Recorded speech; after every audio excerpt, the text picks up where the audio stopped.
Peu après l'organisation de l'Église, dans cette dernière dispensation, le Seigneur a déclaré dans une révélation « Et vous recevrez ma loi par la prière de votre foi, afin de savoir comment gouverner mon Église et avoir tout en ordre devant moi. » Ce principe a toujours été suivi dans l'Église depuis lors.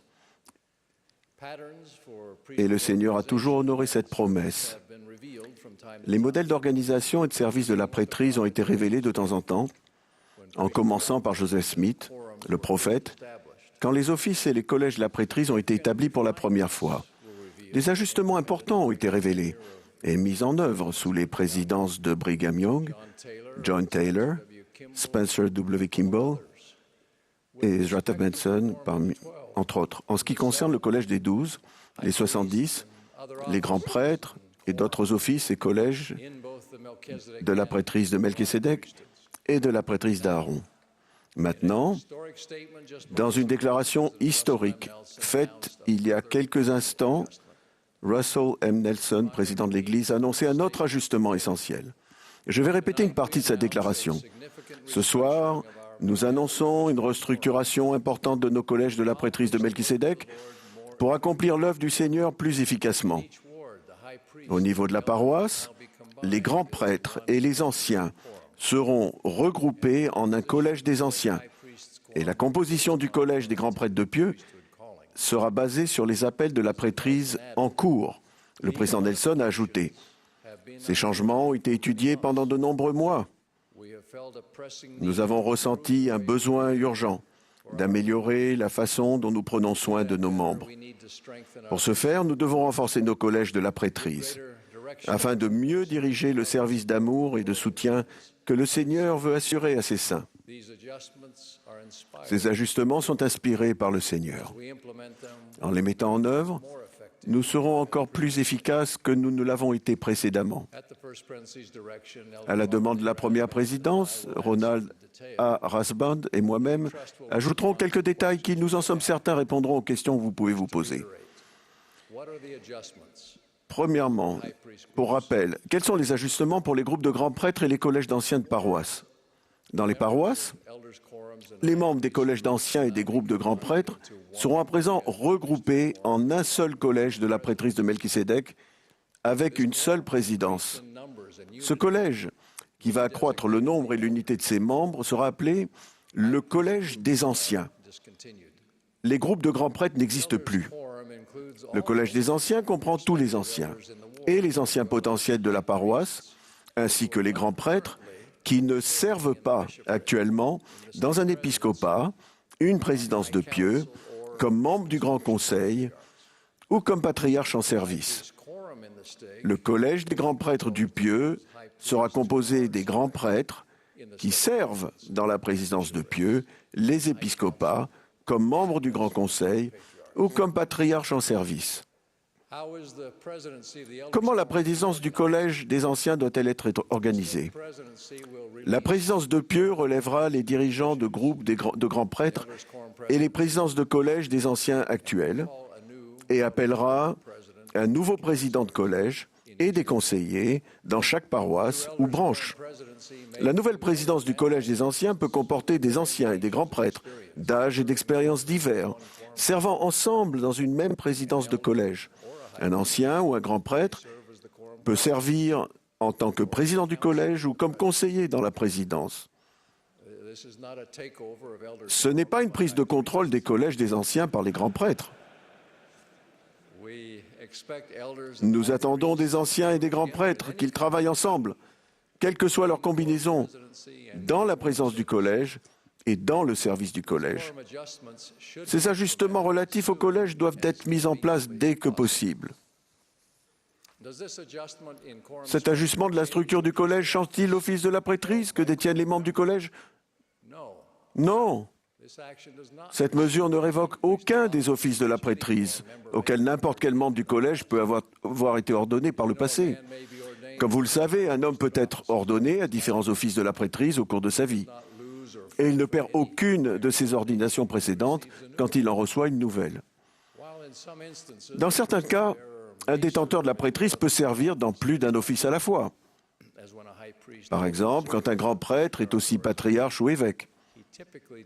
Mais il ne fonctionne ordinairement pas dans tous ces offices de la prêtrise en même temps. Par exemple, les évêques et les 70 ne servent pas activement dans ces offices une fois qu'ils sont relevés ou qu'ils acquièrent le statut d'émérite.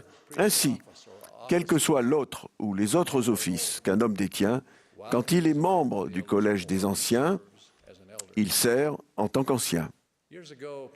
Il y a des années, le président Boyd K. Packer a déclaré « La prêtrise est plus grande que n'importe lequel de ses offices. La prêtrise n'est pas divisible. Un ancien détient autant de prêtrise qu'un apôtre. Quand un homme se voit conférer la prêtrise, il la reçoit toute. Cependant, il y a des offices dans la prêtrise, des divisions d'autorité et de responsabilité. Il arrive parfois que l'on dise qu'un office est plus élevé ou moins élevé qu'un autre. Les offices de la prêtrise de Melchisédek ne sont ni plus ni moins élevés, mais représentent des domaines différents de service. J'espère sincèrement que nous ne parlerons plus d'avancement à un autre office de la prêtrise de Melchisédek. Les anciens continueront d'être ordonnés grands prêtres quand ils sont appelés dans une présidence de pieux ou un épiscopat ou comme membres du Grand Conseil de pieux, ou à d'autres moments, par décision du président de pieux, selon son inspiration, après qu'il y aura réfléchi dans la prière. Quand ils arriveront au terme de leur service dans une présidence de pieux, un grand conseil ou un épiscopat, les grands prêtres rejoindront le collège des anciens de leur paroisse. Qui dirige l'action du président du collège des anciens? Le président de pieux préside la prêtrise de Melchisédek dans son pieux. Par conséquent, le président du collège des anciens est directement responsable devant le président de pieux, qui lui apporte la formation et les conseils de la présidence de pieux par l'intermédiaire du grand conseil. En tant que grand prêtre, président de la paroisse, l'évêque se réunit aussi régulièrement avec le président du collège des anciens. L'évêque tient conseil avec lui et lui donne les directives nécessaires pour qu'il sache comment mieux servir et bénir les membres de la paroisse en travaillant en harmonie avec toutes les organisations de la paroisse. Quels sont les objectifs des ajustements apportés au collège de la prêtrise de Melchisédek? Avoir un seul collège de la prêtrise de Melchisédek dans une paroisse unifie les détenteurs de la prêtrise dans l'accomplissement de tous les aspects de l'œuvre du salut, y compris l'œuvre de l'histoire familiale et du temple, précédemment coordonnée par le chef de groupe des grands prêtres. Cela permet aux membres du collège, quel que soit leur âge et leurs antécédents, de bénéficier de la perspective de l'expérience les uns des autres et de frères qui sont à différentes étapes de la vie. Cela offre aussi aux détenteurs de la prêtrise expérimentée des possibilités supplémentaires de servir de mentor aux autres, notamment aux anciens potentiels, aux nouveaux membres, aux jeunes adultes et aux non-pratiquants qui reviennent à l'Église. Les mots me manquent pour exprimer mon enthousiasme quand je réfléchis au rôle de plus en plus vital que les collèges des anciens joueront à l'avenir. La sagesse, l'expérience, la capacité et la force que l'on trouvera dans ces collèges laissent entrevoir un jour nouveau et une nouvelle forme de service de la prêtrise dans toute l'Église. Il y a 20 ans, lors d'une conférence générale, j'ai relaté une histoire qui avait d'abord été racontée par Elder Vaughan J. Featherstone des 70 et qu'il me semble opportun de répéter ici. En 1918, frère George Goetz, un fermier qui cultivait des betteraves à sucre à Lehigh, en Utah, l'hiver arriva tôt cette année-là et gela une grande partie des betteraves encore en terre. Pour George et son jeune fils, Francis, la récolte était longue et difficile. Dans le même temps, une épidémie de grippe espagnole faisait rage. La redoutable maladie emporta Charles, un autre fils de George, et 3 des enfants de Charles, 2 petites filles et un garçon. Dans l'espace de seulement 6 jours, George, très affligé, fit 3 voyages à Ogden, en Utah, pour en rapporter les corps afin de les enterrer. Après cette épouvantable épreuve, George et Francis attelèrent leurs charrettes et s'en retournèrent vers leur champ de betteraves. En chemin, ils croisèrent une succession de charrettes de betteraves que les fermiers du voisinage conduisaient à l'usine.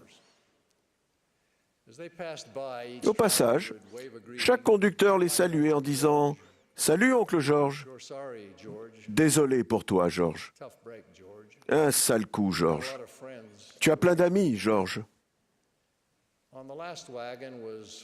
Sur la dernière charrette, il y avait Jasper Rolfe, au visage constellé de taches de rousseur. Il lui fit un joyeux salut de la main et cria « C'est le dernier, oncle George. » Frère Goss se trouva vers Francis et dit « Comme je voudrais que tout cela soit à nous. » Quand ils arrivèrent à leur ferme, Francis sauta de la grosse charrette rouge et ouvrit la barrière pour que son père entre dans le champ. George arrêta l'attelage et scruta le champ. Il n'y avait pas une seule betterave à sucre dans tout le champ.